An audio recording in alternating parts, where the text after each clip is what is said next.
Good afternoon, y'all. Another episode of 45 Friday. Today, we're back once again with the USP 45. Of course, the legendary 1911. Today, we're going to talk about ergonomics, carrying ability, and all the stuff that goes into the uses of the gun, or guns in this case. What makes them, what I like about them, what I don't, the pros and cons of concealability with both guns. So let's get started. First and foremost, the USP 45. It's a big gun, even for my medium-sized hands. Let's see, one of the issues I find with this is its size, for me anyway. For me, something like this would be great if you had large hands. Kind of like what Donald Trump has been saying about his hands. But we won't get into that. I leave it for them. Anyways, just to show you, the gun is clear. No magazine, nothing in the chamber. Before we get started. So let's get under the way. Grip on this is, since it's a double stack, not a single, is of course wider. The thing I don't like about it is how it bumps out here. The natural curve here, if it was a little more straighter cut, would make it a little bit better and easier for me to get a better trigger pull on this. Doesn't really exactly convince me to be confident with this. There's nothing wrong with it, just it's something that I do not like. Concealed carry, obviously, since it's a double stack and it's big, it's gonna be hard to do. I haven't tried doing this inside the waistband because of its size, but I have concealed carried it with the outside the waistband holster. It's good in the winter, things like that, where you can wear that heavier clothing. Summertime now, so this gun doesn't really lead to being able to do that as well as, say, something that's single stack and more slim like the 1911. Only thing about the 1911 for concealed carry, it has a little too many safeties and stuff like that. You know, if you're under stress, you can miss that safety, and in that 1% time that you need a firearm, it's not going to go off because of the safety. However, that could also be, it's also a sense of security for some who like external safeties. I have no problem with it. I train with it. So when I bring the gun out of the holster, I click it, I get it off when I'm drawing, so it's an immediate stroke. Because I just go, I'll show you in this hand. When I'm drawing it, I'm bringing out the holster, I'm bringing this down so it's off. But like I said, that slim chance that I might miss it, the manual of arms, is one reason why some people might say that it's not a good gun for concealed carry.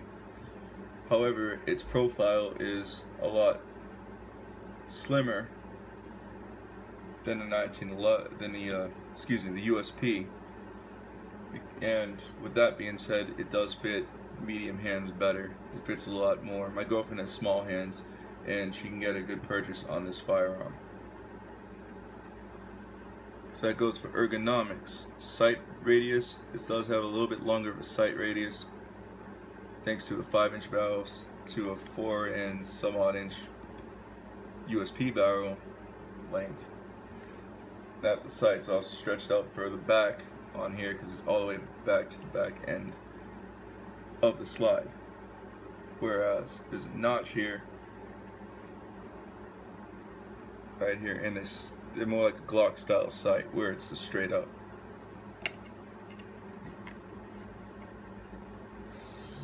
Now, grip width.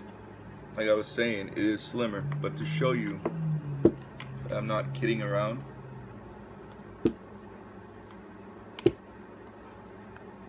size difference is noticeable even on camera.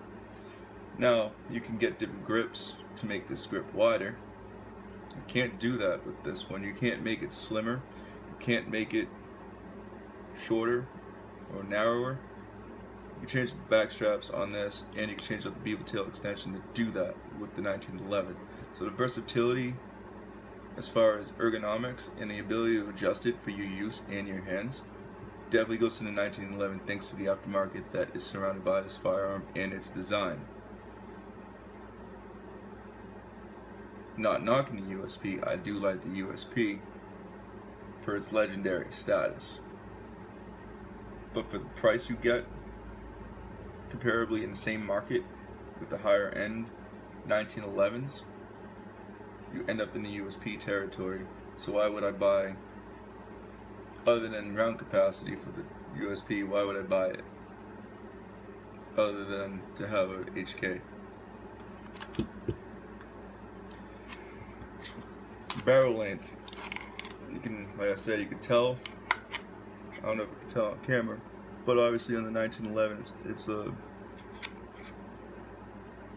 relatively comparable. I mean, on this one I do not have the expert or the tactical, so the barrel length is a little shorter. If you get the tactical version, obviously you get the threaded barrel, which makes it longer.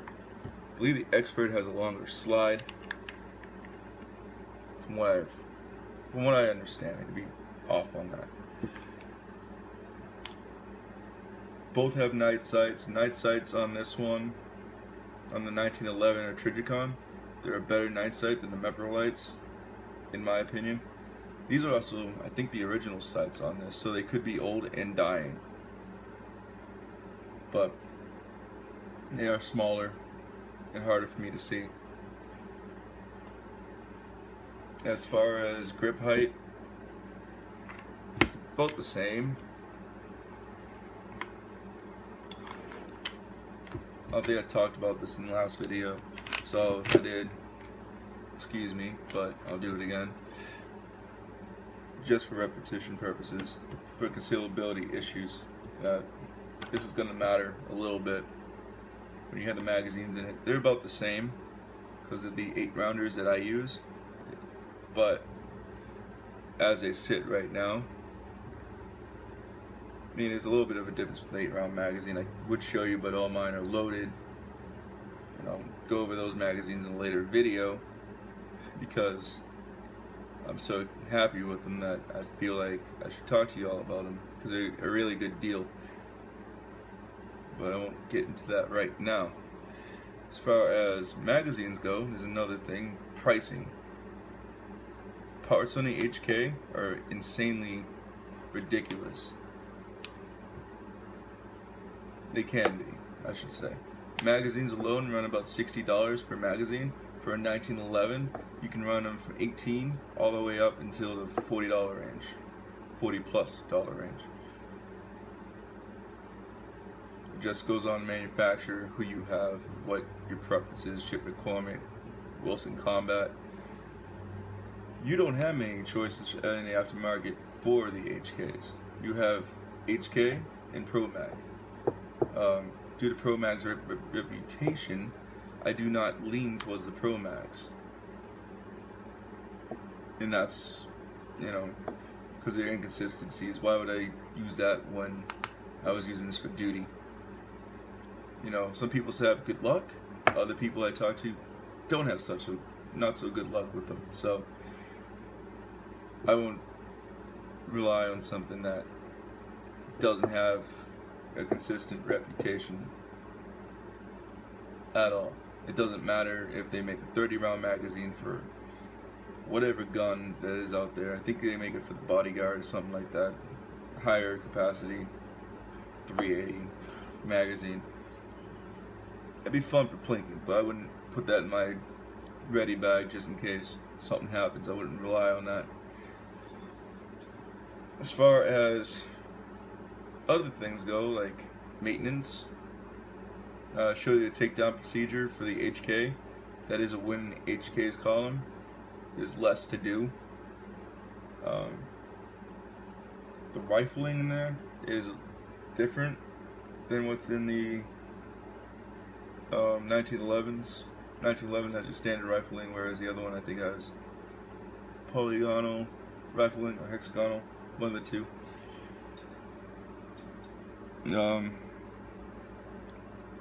Different grips on them both. Trigger pull on this one, see it's a double action only. I'm sorry, on the HK is only double action, so when you pull it, the hammer goes back because that's the LEM trigger for you.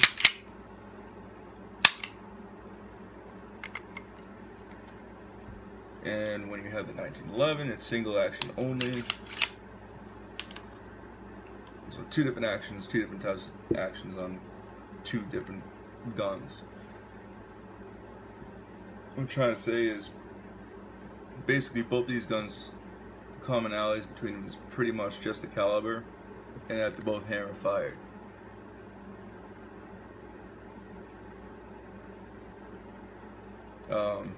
Kind of two different animals, two different times. Like I said in the last video, 1911's reputation, it's been around for over 100 years. Kind of hard to beat. HK's reputation with the military, not just ours, but others worldwide. It's kind of why I got the HK. Kind of wish I held off and kept the MP, because the MP I liked it a little bit better because of the ergonomics, like I talked about. If I had to give between these two guns, between the two rounds that I've done so far, right now I'm leaning towards more the 1911. The shootability on both guns, for me, I feel like the 1911 is a better shooter. Might have less rounds, but that's something you give up for a better feel for me. The HK doesn't really fit my hands as well, so when I was at the range I was having a little bit of an issue with it. Just shooting low, shooting a little wild because I couldn't get a really good trigger finger on there. And that's probably one of the reasons why I'm going to end up selling the USP. This might be the last 45 Friday until I get another 45 somewhere down the line. I'm going to take a break from doing all 45 caliber guns because trying to find a double stack that actually fits my hand is hard. So 1911 wins this challenge, at least for me. Both ergonomics, concealability, sight picture, trigger configuration. Another thing about this one is a match grade trigger. It does have adjustable over travel and pull and all that.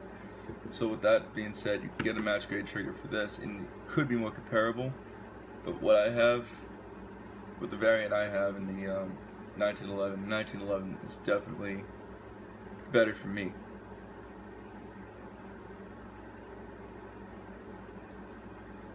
So that being said, yeah, winner hands down right now is 1911. You can see this gun on arms list. There's a reason I put it up there.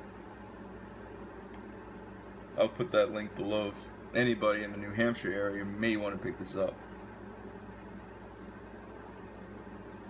I'll make a video on that later just to show you it. Maybe put a link up on there so you can take a view of it. Not bad. I'm going to include a Blade Tech single mag pouch, 2 magazines, a gun rug, and a server holster for it. So that's it for now. I had to go and do some stuff around the house. So for now, Gun Guy 89 out.